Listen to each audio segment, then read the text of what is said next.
พาชมวิวมันก็บรรยากาศทุ่งนาบ่น้ำนาให้นี่เอามาเป่งใส่อยู่บ้านเด้นี่ก็บรรยากาศนั่งหน้าบ้านลูกเฮ้ยอย่าซ่องนั่งดีๆ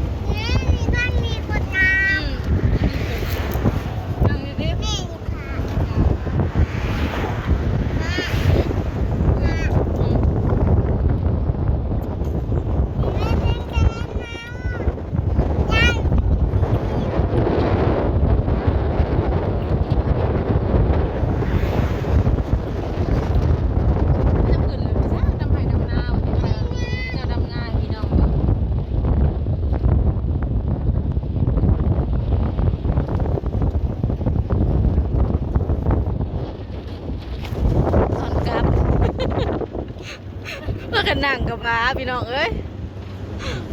ก็ดอกไม้นะฟ้ายังไม่ได้ออกอยู่ได้ที่หัวเจ้าขืนฟ้าเจ้าขืนแล้วพี่น้องเอ้ยมาแล้วทำให้ใหญ่นี่สวยเลยวิวแบบทุ่งพันปูนต้นเอียงนี่ต้นตาลโอ้ย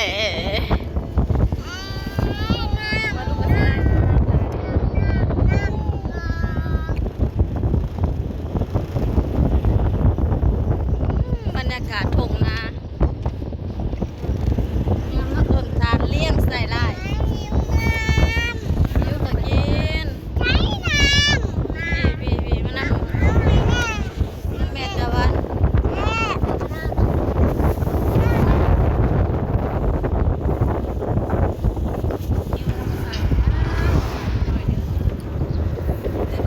พี่น้อยสังเกตมาหอดนี่ก็จะมีแต่ต้นตาลเนาะผงผัดโพนพี่น้องต้นตาลที่เพิ่นขายก็ได้มาจากนี่แหละติดูผมยันสิ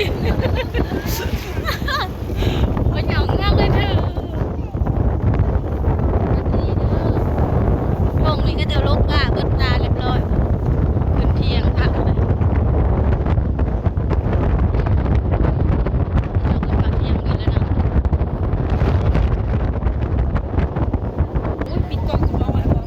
ข้าวมะนาวถูกใจน้องมะนาว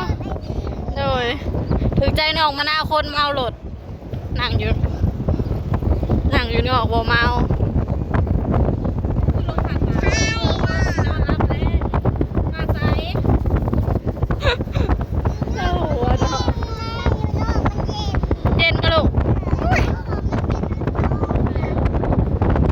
รถรู้คือมูอันนี้นางอยู่ได้เป็นเงารถ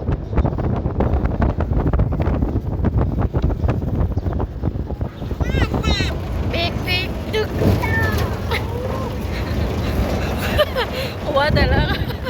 แสดงพร้อมนะนี่แหละ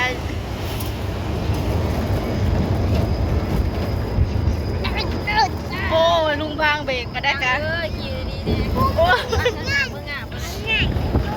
สักกระเทียมมากเลยเงินของฝ่าชินอนอยู่ทางในมีแต่2 เถาเพิ่นเด็ดเลยนะผากลาดข่อย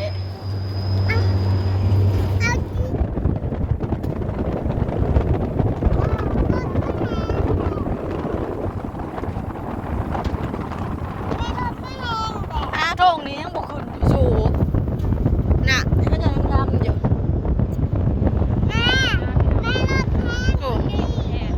เที่ยงแล้วยังบุกขึ้นใจตรงกันโมเน่ป้าไม่ไหวจ้า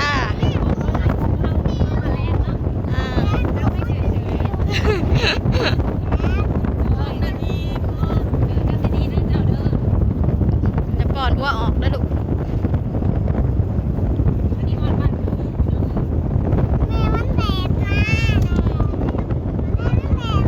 โดย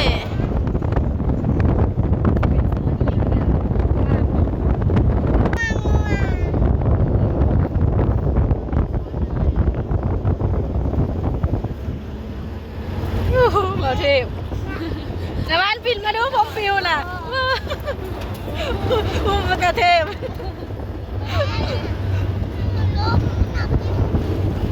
เย็นสบายเลยแน่ไปยังหมดเฮือนระหว่างทางกันสิผ่านอยู่โดยแบ่ใหญ่แบ่เถิกแบ่พ่อพันธุ์